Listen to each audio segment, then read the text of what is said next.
we're back in Culture Shock, and today we have a very interesting show because we're talking about a major that we are not very related to, and I'm talking about people from my area, so we're very happy that you girls are here.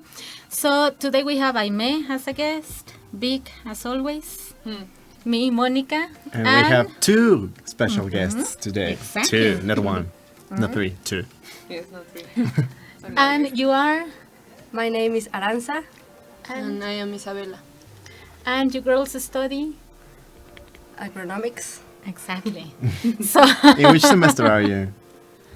Well, I am in 8th semester and Aranza in... I'm in 6th semester. So they're about to finish. Okay, I know Oliver Gonzalez. He's from my semester. Yeah, and Manuel Gomez. Santos. Mm. Yeah, also. Okay, so you know something about agronomics. That I've got two friends from my high school that study that. Okay, so we want to start in this section, girls, by you telling us what is agronomics. What do people do there? What do you girls study, etc.?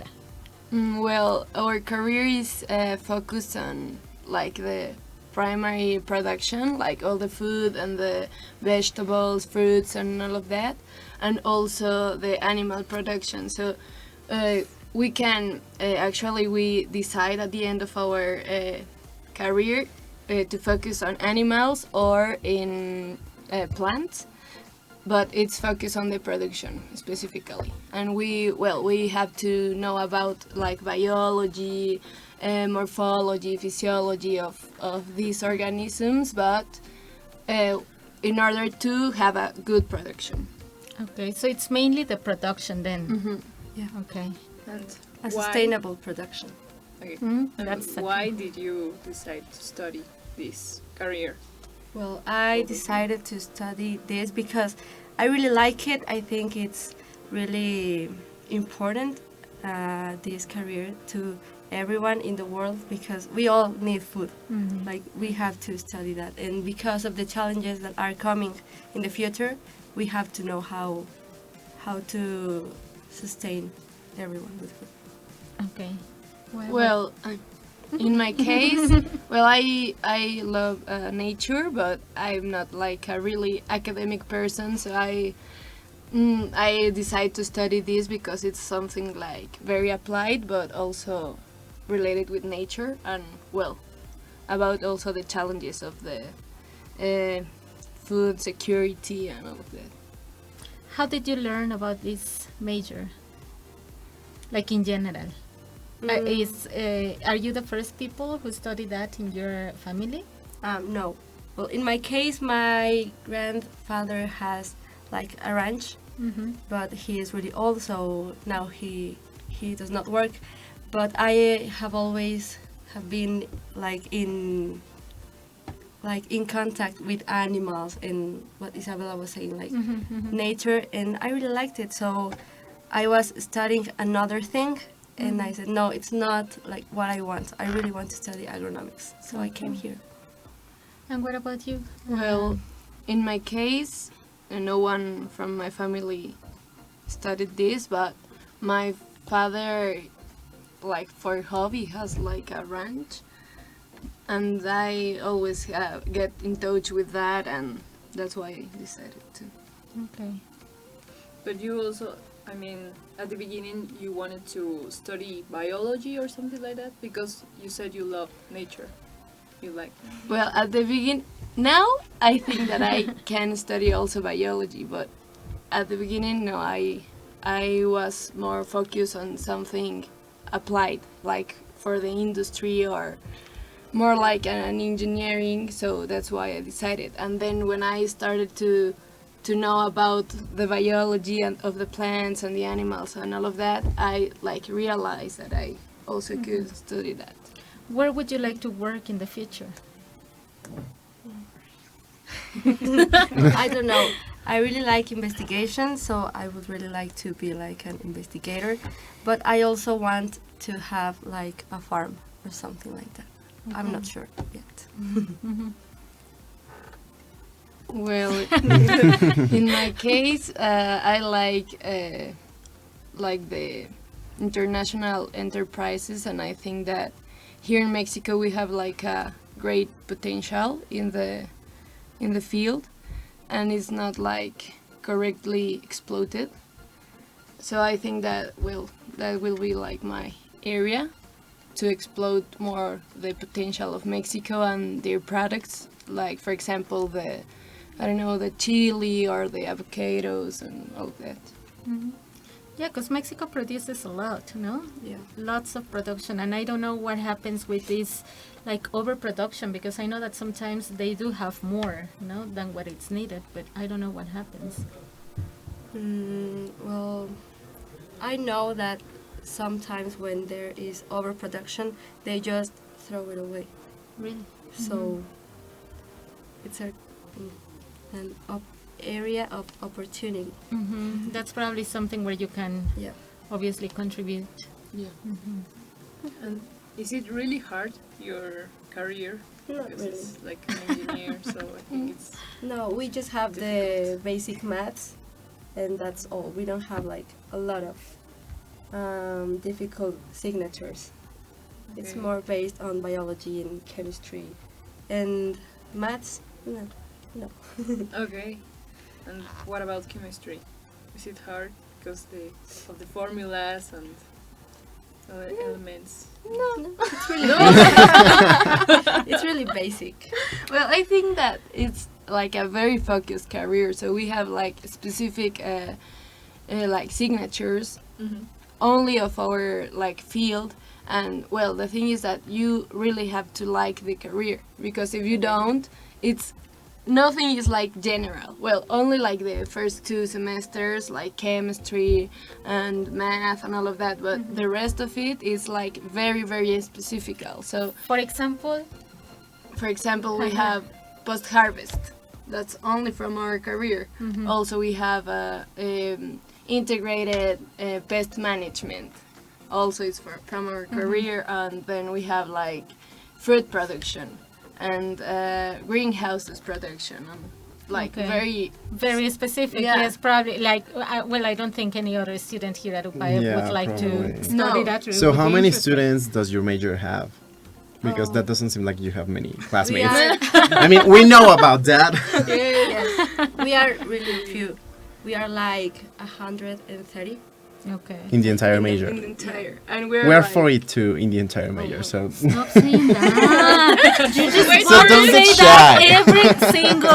every single show. Victor says that. it's just that everyone comes here saying, no, we're just a few students, and then they meet us and it's like, no, How you're not many are those you? ones. 42, I guess. 42. Yeah. In so, total. In total. You are VIP. That's good. Well, I thought we were like 25 in our major, the whole Mm. major. But no. Okay. No, you Like know that. that it's 42. better. Yes, 42 is better. Okay. Okay. So, what would be probably some characteristics that a person then who wants to study agronomics should have? Because you say it's very specific, you really need to like it. So what characteristics should a person have, and what likes probably or abilities does the person need?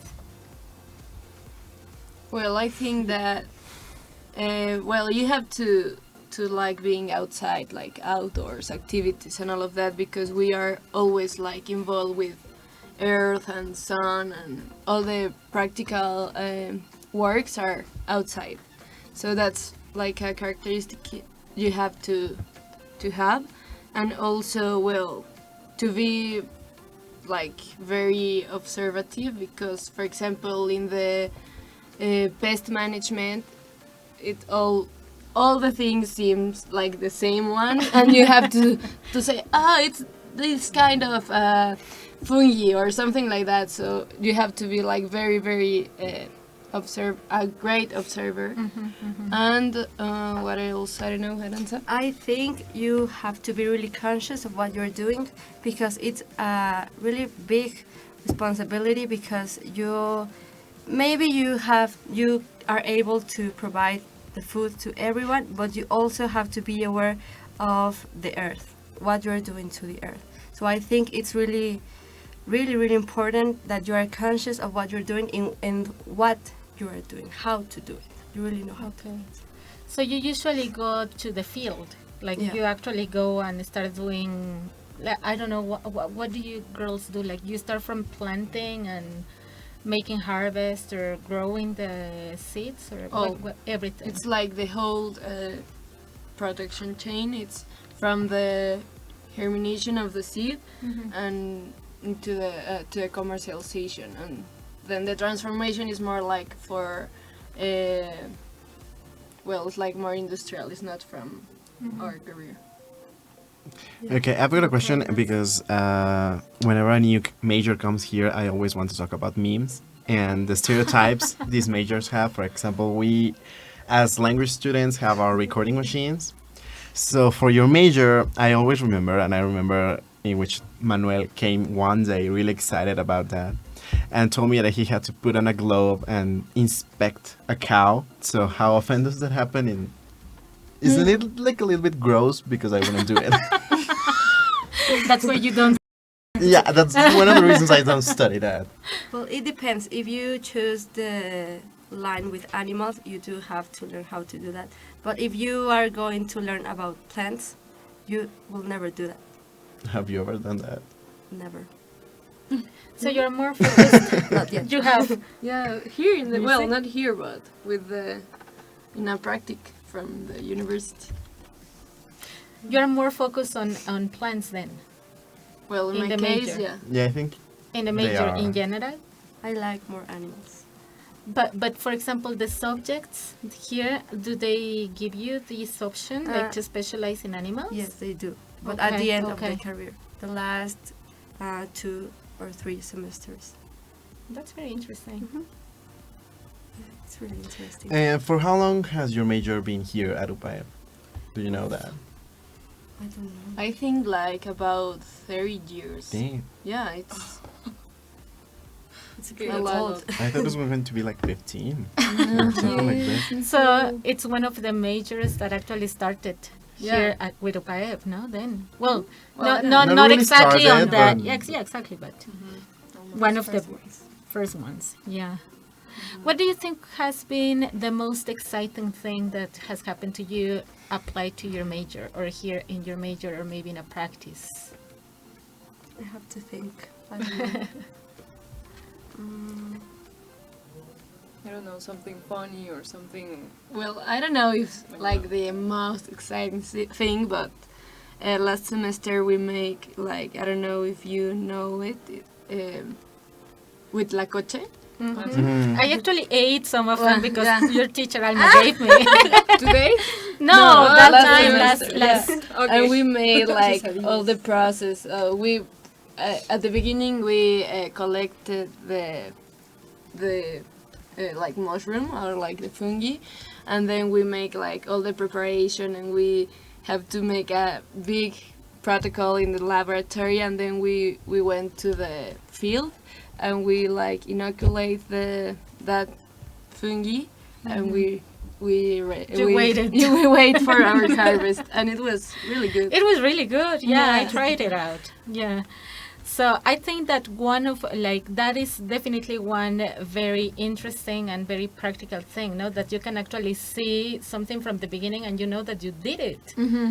So I think that should have been something really, I don't know, exciting and Yeah, it's nice. And is the process like difficult or? Well, more or less. Like the thing of the laboratory, yes, because you have to like ensure that it's only that fungi and it's not like infected with some other bacteria and all of that. But then you only have to, well, when the corn is like very little, or yeah, you have to like inject that in the top of it, and that's all you have to do. Oh, okay. So Mhm. it's not that hard. well, Easy, we can do it every day. I mean, Tomorrow let's we'll go do it, outside, yeah. Sometimes it's boring. Like, okay. And why did you decide to study that here at UPAEP? Well, I wanted to study this at UNAM, but my parents didn't let me. They were like, no, it's really insecure. So Yeah, because all the strikes UNAM has. And, yeah. okay. So my sister studies here, and they said like, oh, you can go with your sister. So we are Where are here you together. from? Tulancingo, Hidalgo. It's 20 minutes away from Pachuca. Well, but then, it makes sense that they wanted you to be together. Yeah. So. And me, well, I'm from Puebla, so it's like the only university that has this career, and I liked it. Really? I didn't know that. Well, You're telling also me. the lab, but it's not. Okay. It wasn't an option.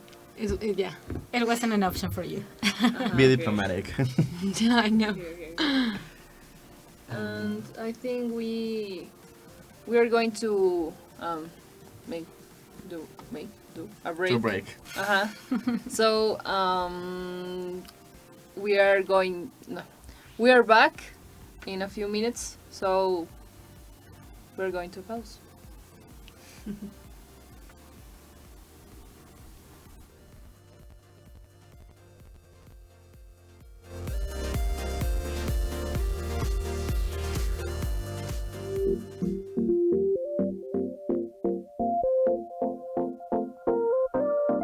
Soy Luis Fernando Rodríguez. Tengo 23 años y acabo de graduarme como ingeniero en electrónica y comunicaciones en UPAEP. Disfruto el tiempo en familia, me gusta aprender idiomas y practico karate. Desde pequeño me apasiona la astronomía. Soñaba con investigar el espacio y las estrellas. Los años y la experiencia me llevaron a elegir una carrera más práctica, pero nunca dejé de lado este sueño. Cuando la NASA, a través de la Agencia Espacial Mexicana, puso en manos de UPAEP la misión de construir el nanosatélite Aztec-SAT-1, supe que el sentido de mi carrera apuntaba al espacio. Como parte del proyecto, colaboro en los equipos de electrónica y software de vuelo. Ha sido una experiencia transformadora.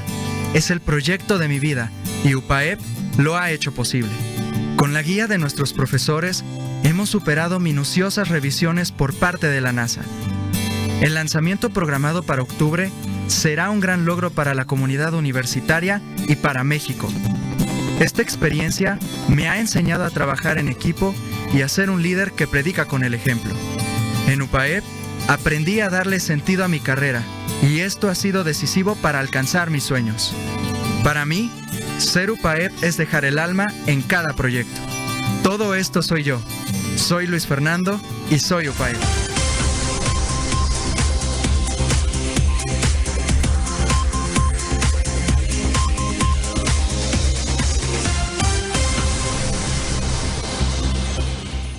NutriTips informa.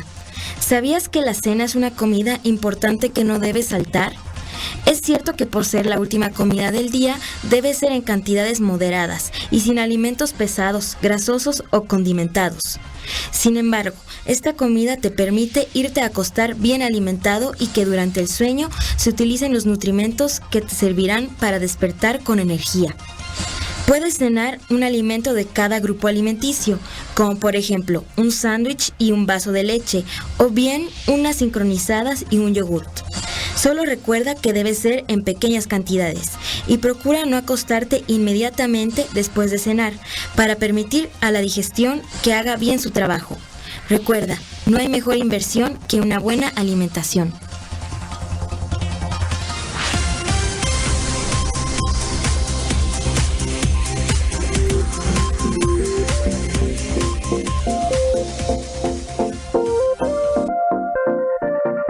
So we are back and we're going to listen to what UPAEP has to say about this major.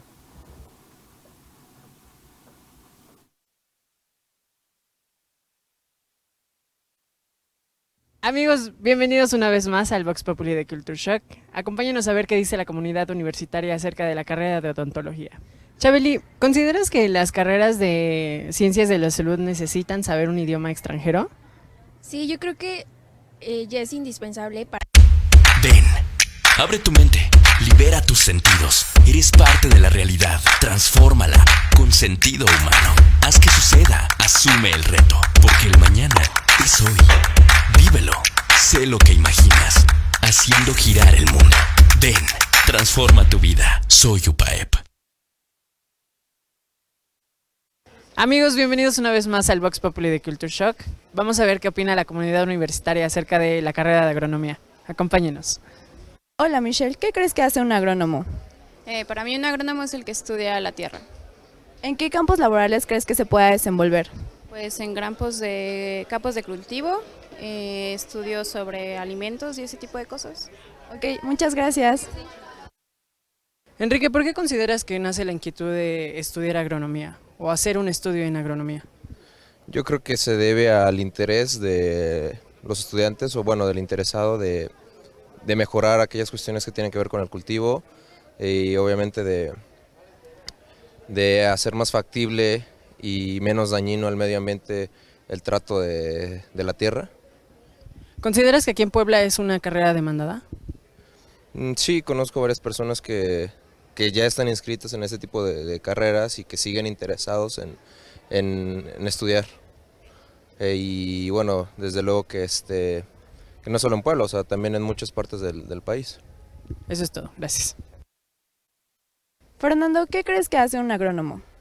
Yo creo que un agrónomo es una persona que se dedica a trabajar con la tierra para que pueda como producir diferentes productos a partir de ella. ¿En qué campos laborales crees que se puede desempeñar? Pues yo creo que un agrónomo puede desempeñarse pues en la industria alimenticia, pues para cultivar todo eso. Y no sé, también la biotecnología debe tener bastantes aplicaciones. Raúl, si no hubieras estudiado ingeniería en biotecnología, ¿te hubiera gustado estudiar agronomía? Pues la verdad yo creo que sí, porque pues está como, o sea, como que tiene relación mi carrera con agronomía, ya que en la carrera de biotecnología hay un área que es el área verde, que justamente pues tiene relación hacia la agronomía. Oye, ¿y consideras que aquí en México es una carrera demandada?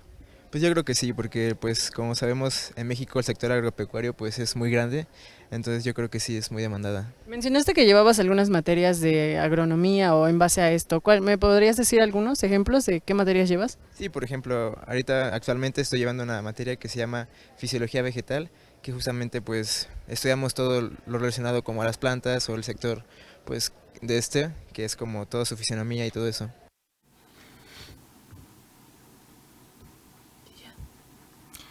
Okay, so we're back in Culture Shock after listening to the Vox Populi. What do you think, girls? Do you agree with these people's opinions? I do agree. It is many people study agronomics, but not here in Puebla. There is a big university which name is Chapingo. Mm-hmm. It has a lot of students that are only studying agronomics. Okay. It's really big. Where? It is in Estado de Mexico. Ah, okay. So Near. that university is only focused. Yes. Yeah, it's really? like it was like well, it's like the public university for this. It was like part of the UNAM, but now it's like the same, Okay. and they are really good because they are like you are not like you don't have to learn all. They are more like specific. You are only like in pests or only in irrigation systems, and so they are very, very like good. Yes, it was really shocking when I went there because here we have maybe one semester of the whole, I don't know, irrigation systems. But they have a whole career, which is 4 years of just studying that. So it's really specific there. So the University of Chapingo then has like everything is based on agronomics, but they have like different majors in Yes. that. Okay, I didn't know that. Actually, Dr. Alma. I know is she from studied there. She's from there, right? Yes. Yeah. Yeah, she's all the time telling us about Chapingo. She's But really proud. I know. And you can say hello to her because she told me that she's gonna be listening to you girls. Yeah, but I didn't know that. Like I had never really, I don't know, probably stopped to think that there are many different majors inside this whole area of agronomics. Yeah, I would to have tell you never the thought truth. that either. Yeah. Oh, Okay, for example, there's, well, a lot of people say that Mexico has lots of resources, but that we don't know how to use them. And that's one of the reasons why we don't get, well, our economy doesn't get better. So what do you guys have to say about that?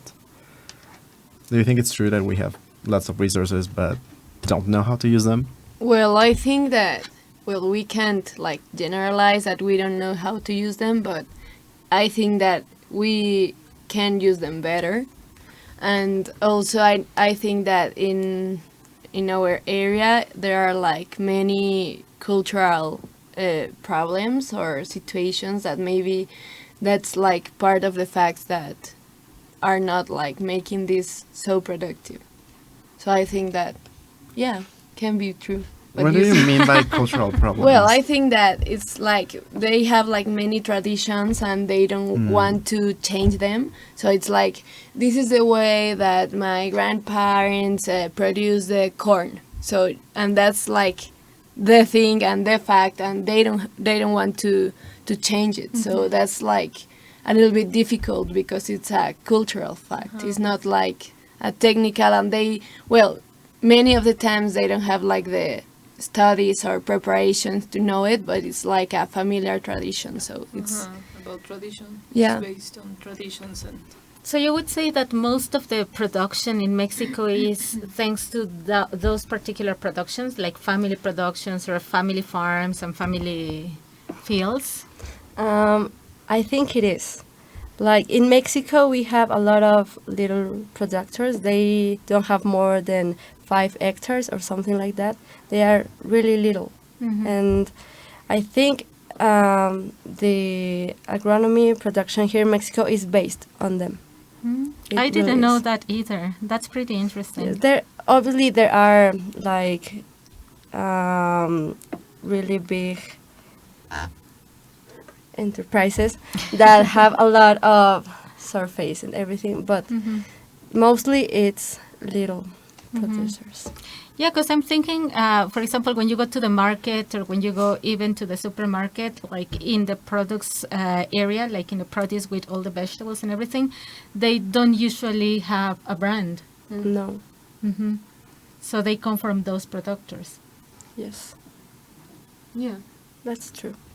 And maybe like Never thought about that. a good point of what you said is that, well, like a positive example is that, for example, in Sinaloa, they have like, well, they don't have like enough water, and even that they are like great producers. They are like the most important producers in vegetables. They have like really big surfaces and really good like vegetables, and they like develop their own systems in order to take advantage of the little water they have. So I think that's a positive thing of what you said. Okay.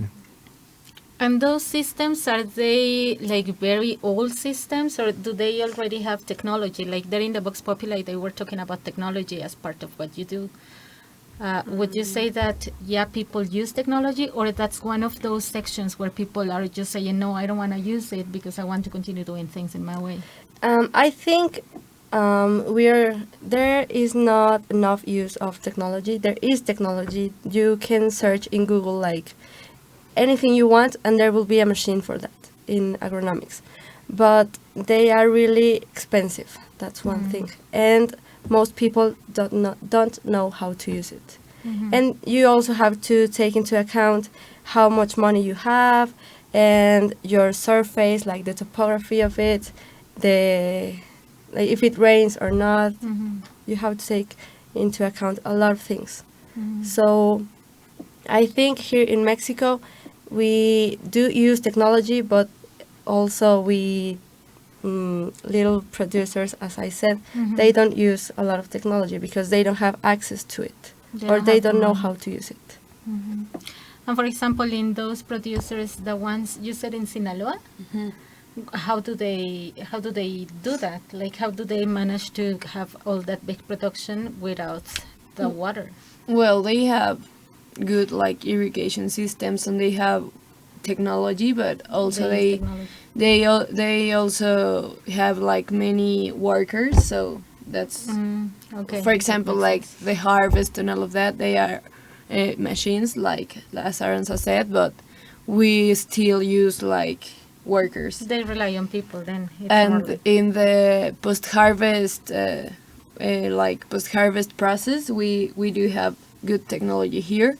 Like for example, in the apples, they are like big fruits, well, like, but they can like maintain the apples for a year. So it's a really good technology because they control like the oxygen and the ethylene and all of that in order to conserve the fruit. And we do have it here in Mexico. For a year, an Yeah. apple for a year. That's just too much. Like apples, I think that's one of the fruits that you can have, and they usually last longer than any other one. But And you I can never find them imagined. any time of the year. Yeah, yeah. But if you buy like lots of fruits, I don't know, in the market, then probably you don't need them, and then everything gets ripe except for the apples. Usually. But I didn't know that they could last for a year. Of course, with the conditions and everything. But okay, that's another surprise then. Never eat apples again. Yeah, you can, right? Because Yeah. yeah, she's saying it's just They are like fresh. Do we use, or do the producers use lots of chemicals? Here in Mexico? There is a tendency to use less chemicals because of the organic and everything, but they still use it. You can have, it's really difficult to have something that is 100% organic. And it's, how do you say? It's not Expensive. Expensive. The organic Chemicals? products? They are more Than- expensive, yes, because you need to have a lot of certifications, and I don't know how many things, but you need years to have that certification. So it's a really difficult process. There are some people who come and sell these products that are supposed to be organic, but they say that they don't even have a brand because they are organic. Is that true? Is it possible? They don't even have A brand or Okay. any type of like support behind them because they are organic, because they plant them in their homes. Okay. Well, I think that it's a term like very confusive. Well, not confusive, but like people don't really know what an organic is. So, well, you can have something in your house, and that doesn't mean that it's organic. So, it depends. And well, what they can do, it's like have a organic production, but they don't have like the certification. But it's an organic product. So it depends, and we don't really know what the certification gives. It's like the security that it is an organic product. So that Okay. How would you define the word organic? Good question.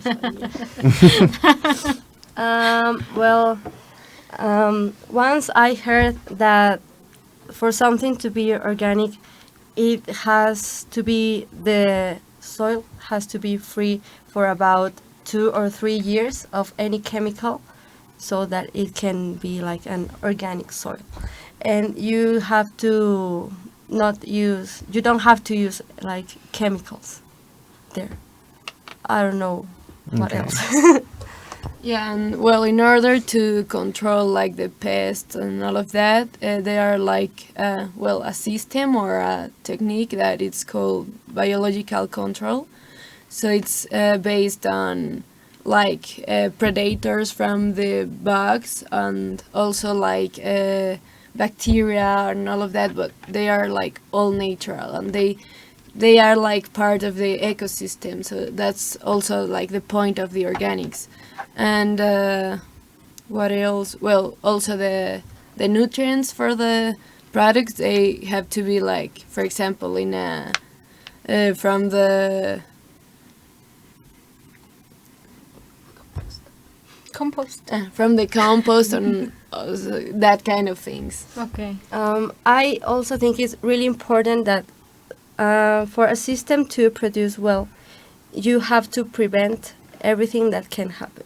Like if your soil has enough organic matter, you will have less problems like pests or something. So your process really starts when you harvest, like the last time. Okay. It starts there, not with the seed and everything. No. Because it takes care of the soil then. Yes. From that moment. Would you say that these chemicals that people use then for like, I don't know, like avoiding predators and all that, are they dangerous? Are they really as dangerous as people say? Because probably it's already I don't know, like a dramatic thing or maybe some exaggeration that we have in our minds, and that's why that happened. I don't know. Like, Well, the thing is like the way they use them. The chemicals there are a lot of kinds of them, and they have like security intervals. So for human health, you can give a good product and without any risk.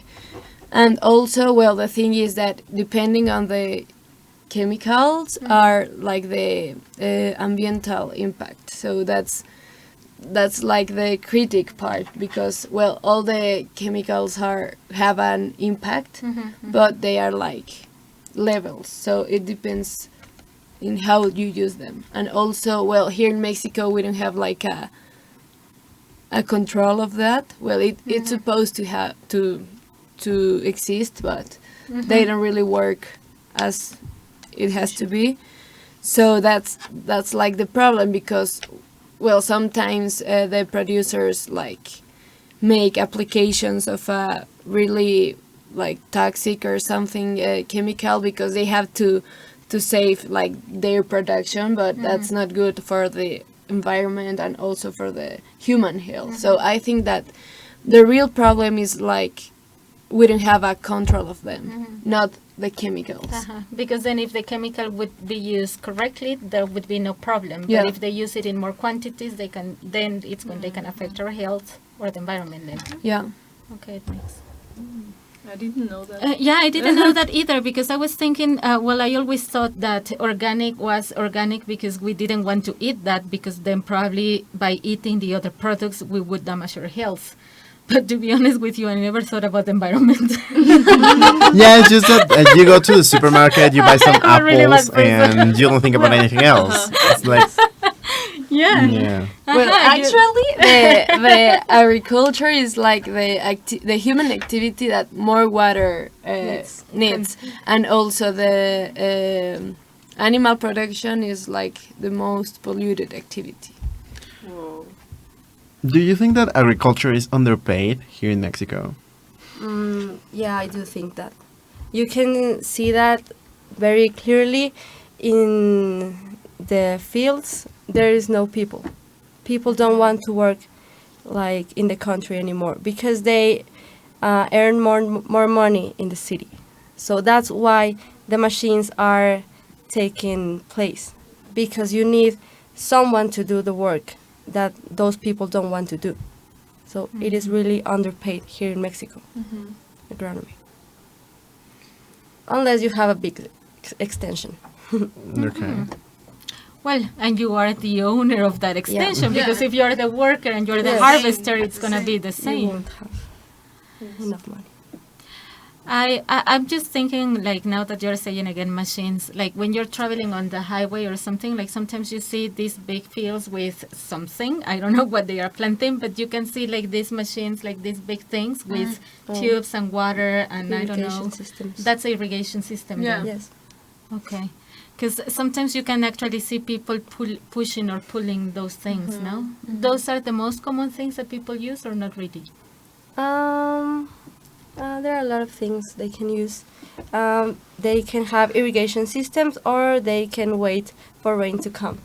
But you will have a bigger production if you have irrigation systems. That's why they have a big production in the north of the country. You don't have rain there. It's a desert. And they use those things. Yes. But how can they get water?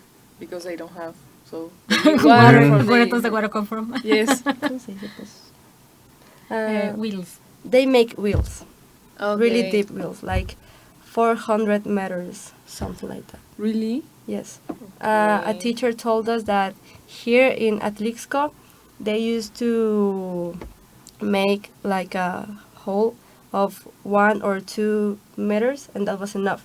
The water would come up. But now it's not possible because it is drying. So you have to go even deeper. Okay. You need 400 meters. Ooh. Okay, and talking about positive things then, because now we're becoming really negative.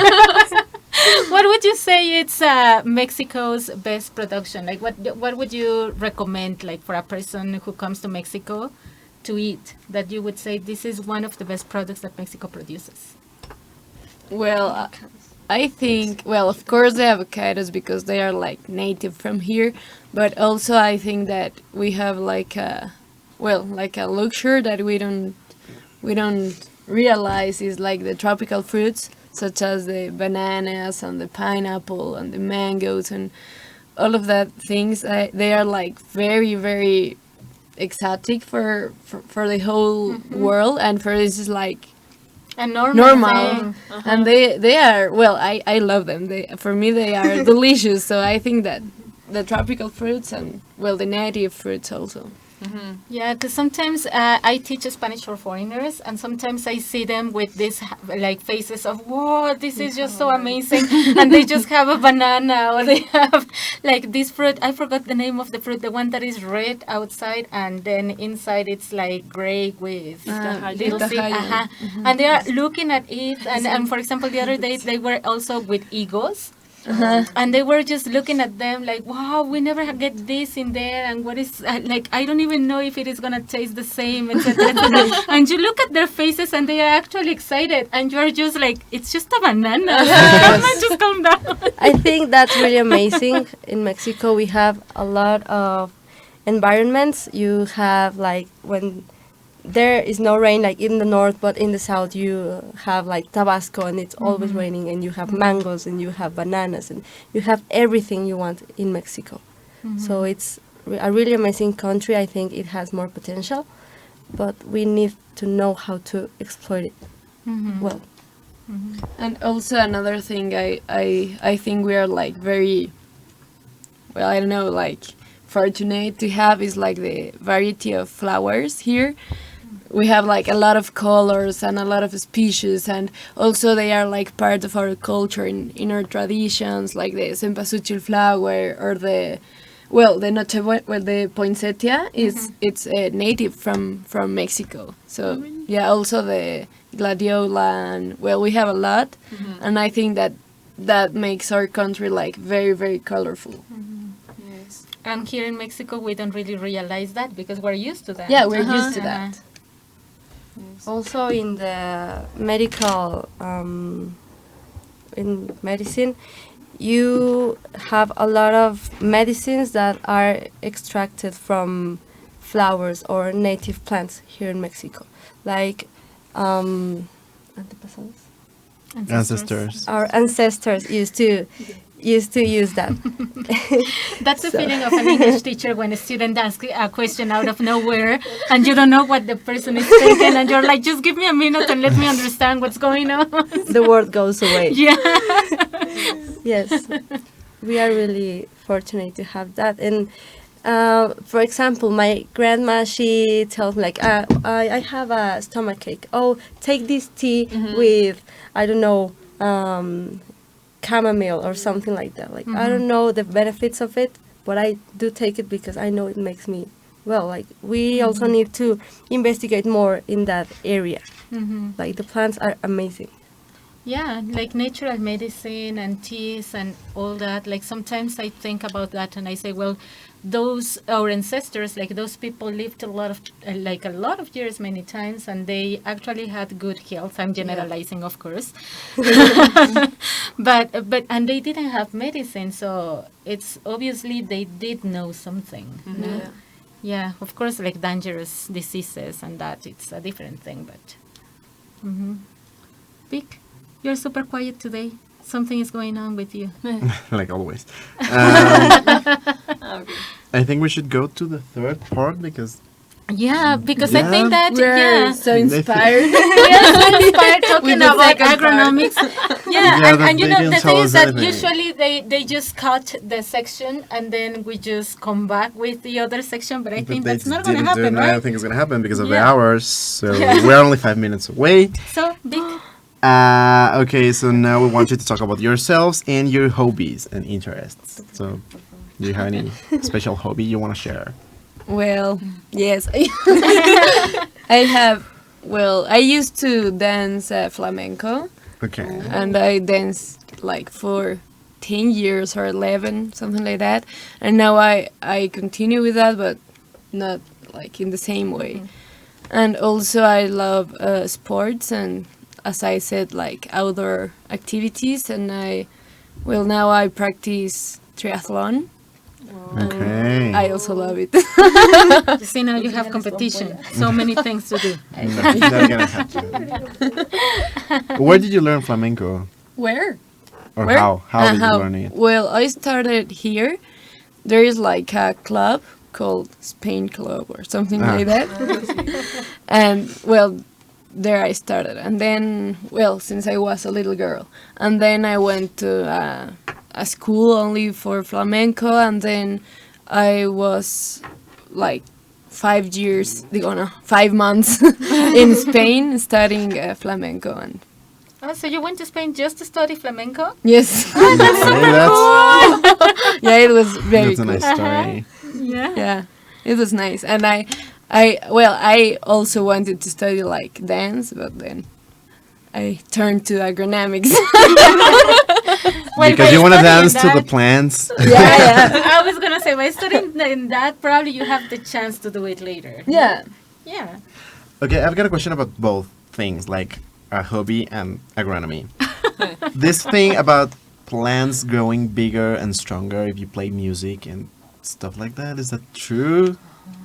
Or dancing to them? Or dancing to them, talking, I don't know, saying sweet stuff to them, because I've met a lot of people who say that that's true. And for example, a lot of grannies, they wake up and then they talk to their plants. Yeah. And Well, I don't really know. I don't know. Well, I don't have like the scientific like Background base, to say background that, to okay. affirm that. And well, in a like production, in a production system, well, that's not like a That's not Yeah, a you cannot method. do that. yeah, that's not a That's reality. strategy. That's not a reality. And well, the production fields like they really are very productive, and it's not because of the music, but what is but what it is true. It's like many people in their houses and in their I don't know their plants. Like well, I see it like if they were like their pets.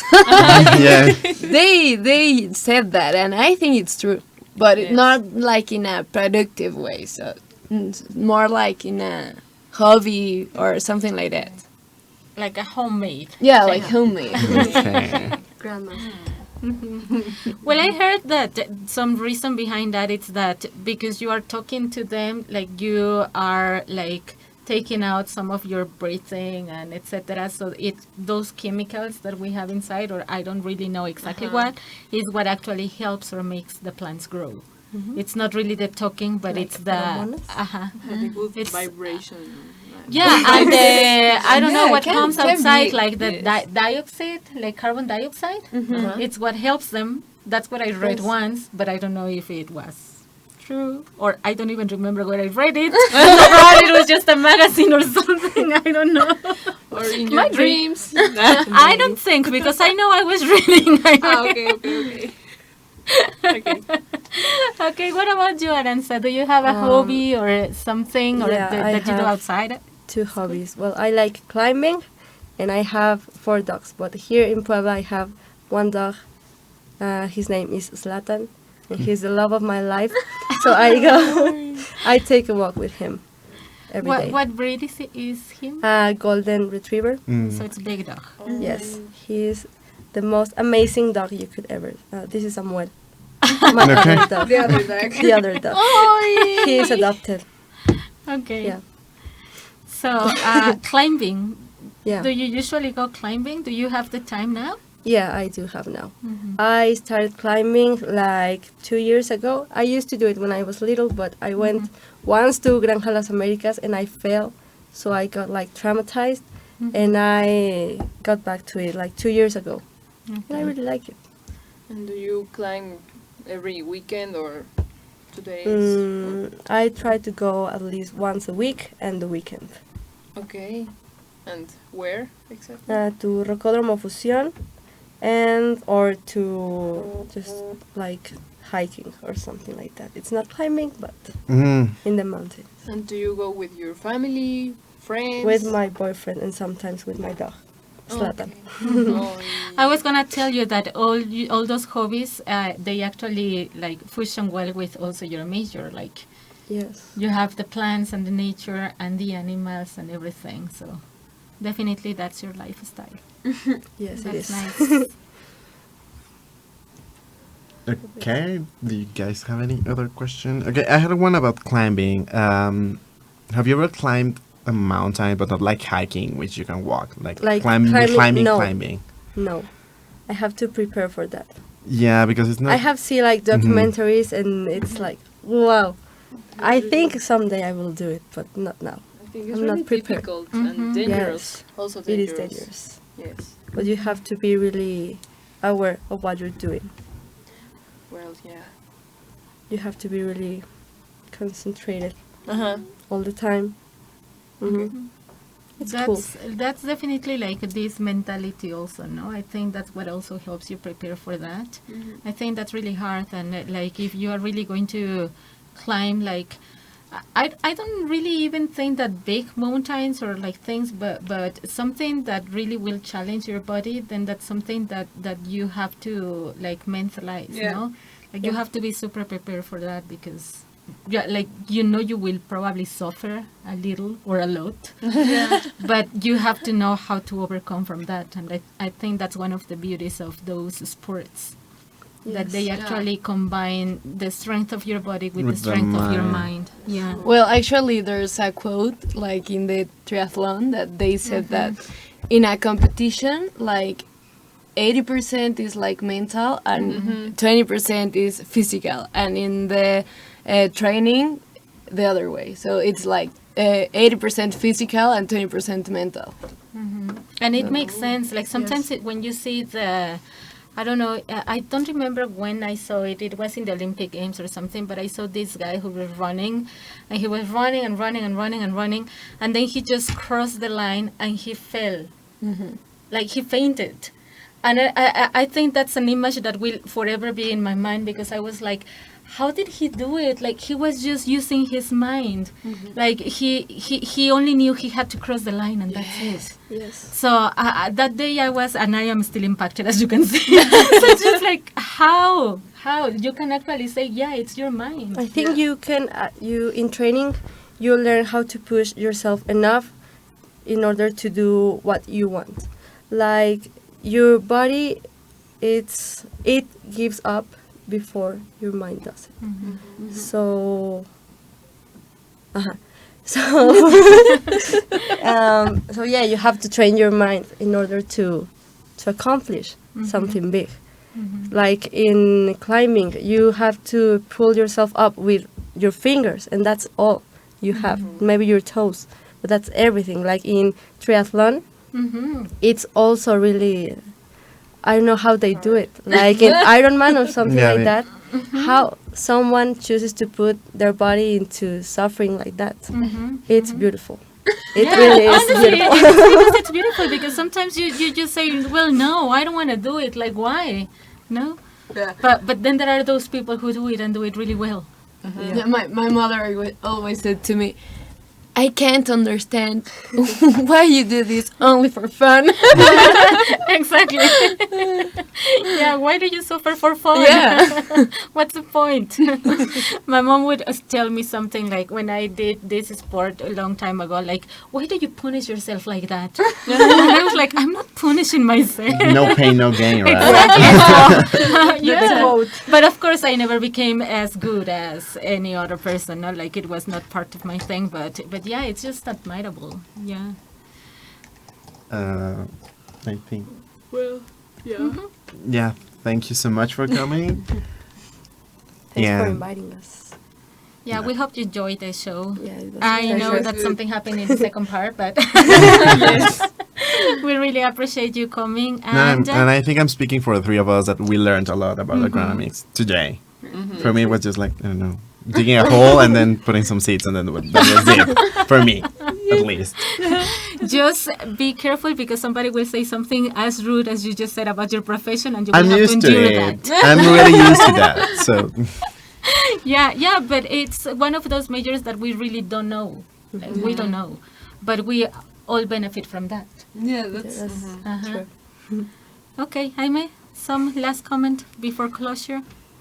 And how, well, which is the, how do you say, relation that your career has with our career? Because We this is the never main asked you point. that. I mean, Do you need English for your major? Yes, you need English for life. Everything is in English nowadays, so you need to learn English. Yeah, and also, well, in our career or in our area, we have here in Mexico many products that we export to the USA because our climate and all those things that we said.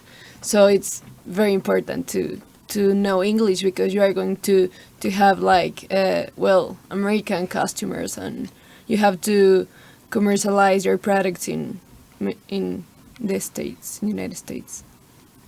Also, one related to culture was the thing that you said about the cultural traditions they have, and that we, from our major, we can help change that. You know. Yeah, because that's a cultural perspective, and that's also how we work with that, definitely. Well, pretty interesting show. I think that we have lots of things and lots of questions that we didn't ask. Yeah, for sure. Unfortunately, this lasts only 1 hour. So we will invite you later then. Okay. Yeah, of course. The second part. Of course, in the second part of the show. So thank you very much, Aranza, and thank you very much, Isabella, for coming. Thank you. And we hope to see you soon. Thank you. Bye. Bye. Amigos, bienvenidos una vez más al Vox Populi de Culture Shock. Vamos a ver qué opina la comunidad universitaria acerca de la carrera de agronomía. Ven, abre tu mente, libera tus sentidos. Eres parte de la realidad, transfórmala.